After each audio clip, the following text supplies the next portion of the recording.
lumipat po dito ang mga nakatira dito sa pamayanan na to ay 1990 po dito nagkatao.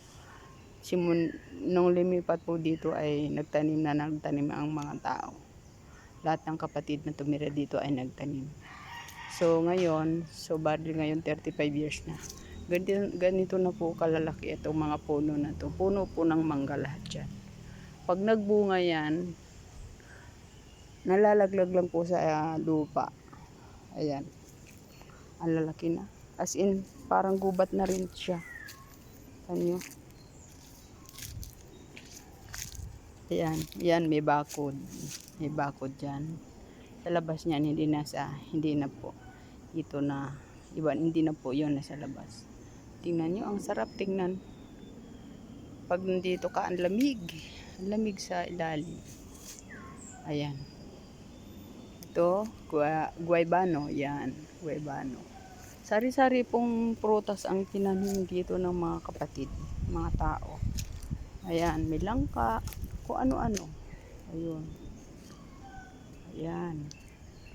O ito yung lubi-lubi ba? Lubi-lubi.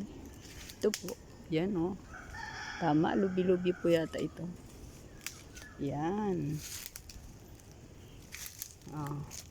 Tingnan yung mga gabi. Kaya lang, pagka nasa malalaki na yung puno, pag hindi na masyado maganda taniman ng mga gulay. Ayan. Ang daming bulaklak ng mangga. Ayun o. Halos lahat ng puno bulaklak. 30 years. So, 35 years na. Kaya yun. Sa mga kabataan, kung mayroon po kayong taniman. Dala mo ba yung gunting? Opo, sa isang bata na magtatanim ng puno sa edad na 10 taon. Pag kaya makukuha itong isang to? Mahihinog. Pag 30 years old na, ang ganda laki na. Mahihinog na yan. Oo nga. Ayun pa, may dalawa pero hindi. Ito yung isang ito. Yun, pwede nang kunin to. Ayan pwede nang kaso walang pahinugin. pangkuha. Ayan.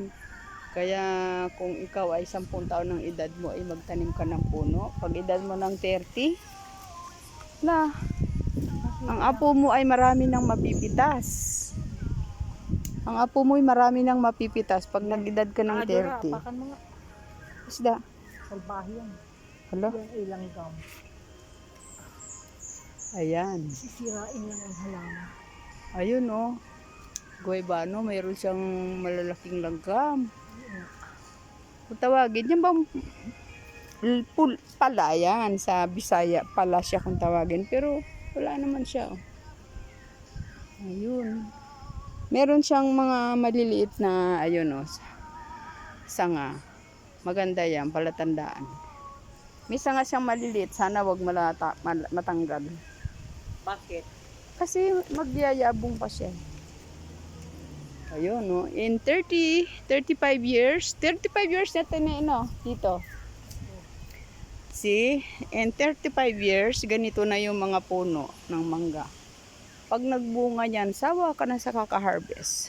Ayan dahil Thank you for watching. Bye.